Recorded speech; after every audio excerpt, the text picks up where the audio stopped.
Telkotizen, kembali lagi di Telko Podcast bersama saya Ervoil Ramadan. Dan di podcast kali ini kita kedatangan narasumber nih dari Kementerian Eksternal. Langsung aja kita sapa Bang Fihram sebagai Menteri Eksternal. Halo Bang. Ya, halo Don. Gimana kabarnya Bang? Ya, alhamdulillah. Siapa tahu dari Telkotizen belum ada yang kenal nih sama Abang. Boleh perkenalkan diri dulu Bang? Oh iya, sebelumnya salam kenal semua, nama saya Fihram Alfiansyah. Alhamdulillah diamanahkan menjadi Menteri Eksternal tahun 2020-2021. Ya, seperti itu, lebih. Ya baik Bang. Kesibukan Abang sekarang itu apa aja ya Bang? Selain menjadi Menteri Eksternal di BPH MTT 2020 ini. Aduh, kalau nanya kesibukan sih, sibuk itu sekarang ini lagi sibuk mencintai sih. Sibuk mencintai, selain sibuk mencintai juga, itu sih, ya. Mencintai apa tuh Bang? Kan maksudnya sesama manusia lah, kita sesama manusia harus mencintai juga kan. Terus, ya. Kalau benar-benar kesibukan sih sekarang, sama sekarang lagi mau ngeluarin buku, jadi lagi sibuk nulis aja. Buku-buku novel gitu ya? Buku-buku novel juga. Oh iya kan, berhubung lagi online kayak gini ya Bang ya, kuliah daring gini, menurut Abang gimana nih kesannya? Susah atau enggak buat belajarnya gitu Bang? Kalau kuliah online sih, sebenarnya kalau daya tangkap saya pribadi ya, maksudnya karena tipikal orang kan beda-beda. Ada yang mendengarkan dari dosen itu udah nangkep, ya kan? Ada yang udah belajar dari dosen, belajar ke teman baru ngerti. Nah, kalau untuk ini sendiri, kendala dari kuliah online sendiri itu kan lebih ke jaringan ya. Kadang jaringan yang bermasalah ya kan. Iya. Nah kayak tadi itu kan waduh. Iya contohnya kayak tadi sih Bang. Iya, ya kan maksudnya. Itu kan kendala terbesar mahasiswa juga kan, jaringan. Buat apalagi terkhusus dari kuliah online seperti ini. Terus kalau misalkan ada hal-hal lain ya seperti tugas dan segala macam itu agak susah ya buat sekarang, soalnya mungkin karena terlalu banyak tugas yang diberikan juga saat kuliah online. Soalnya untuk perkuliahan sendiri kan dari normalnya misalkan 3 SKS 2 jaman sekitar segitu kan, ya sekarang ketika kita online ya waktu maksimal buat bertatap muka itu ya cuma 90 menit gitu. Cuman mungkin kalau misalnya buat nilai ini kan ya. Bang ya. Benar. Kita kalau mahasiswa kita sebenarnya diuntungkan ya, soalnya ini di satu sisi juga semester bonus lah ya kalau untuk mendapatkan nilai gitu. Ada positif negatifnya lah ya Bang ya. Oh iya Bang, kan sebagai Abang ini kan sebagai Menteri Eksternal nih Bang ya. Ya. Sudah. Ya. Abang kan sebagai Menteri Eksternal nih Bang ya, di BPH MTT 2020. Boleh nggak Bang ceritain tentang Kementerian Eksternal tuh kayak apa aja yang ada di kementerian itu Bang? Oh ya, boleh. Kalau di Kementerian Eksternal sendiri, dari beberapa kementerian eksternal mungkin satu-satunya kementerian yang bergerak di luar HMTT ya, maksudnya kan rata-rata beberapa kementerian itu bagaimana cara untuk mensejahterakan internal HMTT. Nah, eksternal sendiri adalah salah satu kementerian yang dimana kita bergerak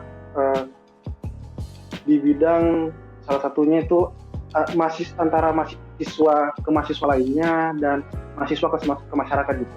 Dan di Kementerian Eksternal ini untuk mencakup itu ada 2 departemen, Humas dan PMLH. Nah, yang dimana Humas sendiri fokus hubungan antara mahasiswa lain dan mahasiswa yang satunya, jadi antara HMTT dan himpunan lain. Nah, kalau PMLH itu lebih ke bagaimana mahasiswa ke masyarakat seperti itu, atau lebih ke lingkungan hidup lah. Di masa pandemi ini nih Bang, susah nggak Bang untuk menjalani program kerja di kementerian maupun di departemennya? Ya, kalau Kalau untuk ya ini sih sebenarnya kendala semua kementerian ya, terutama mungkin di Kominfo juga ya. Ya. Nah, itu maksudnya untuk di kementerian, kalau proker kementerian eksternal sendiri itu kan ada dua, itu Telko Tangga Bencana sama Forum Nasional. Telko Tangga Bencana itu dikerjakan oleh teman-teman PMLH, dan Forum Nasional atau kita bilang IKMT ini yang akan kita rilis ini itu PJ-nya dari Humas. Nah, kalau untuk Telkom Tangga Bencana sebenarnya kan memang dari dulu ketika ada wilayah yang terkena bencana itu kita biasanya galang donasi. Nah, kalau yang bisa kita kunjungi misalkan seperti kemarin yang seri banjir di Dayakolot itu biasa kita ke tempatnya gitu, entah ngebantu, memberikan sumbangan juga. Nah, sekarang mungkin lebih ke cuma pemberian donasi. Kalau untuk proker lainnya seperti KMT itu, soalnya kan kita lagi merilis forum nasional baru untuk himpunan kita sendiri kan, untuk telekomunikasi, untuk jurusan telekomunikasi. Dan ya sama sih, kendalanya juga karena online, mungkin ada beberapa himpunan yang vakum ya.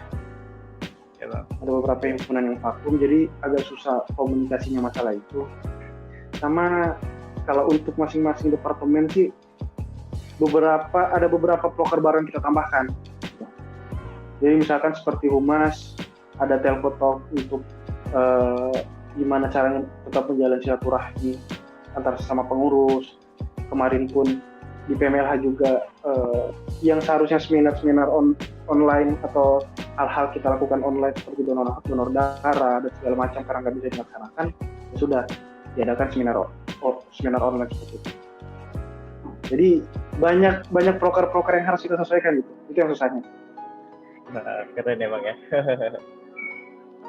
Ini Bang, program kerja apa nih Bang?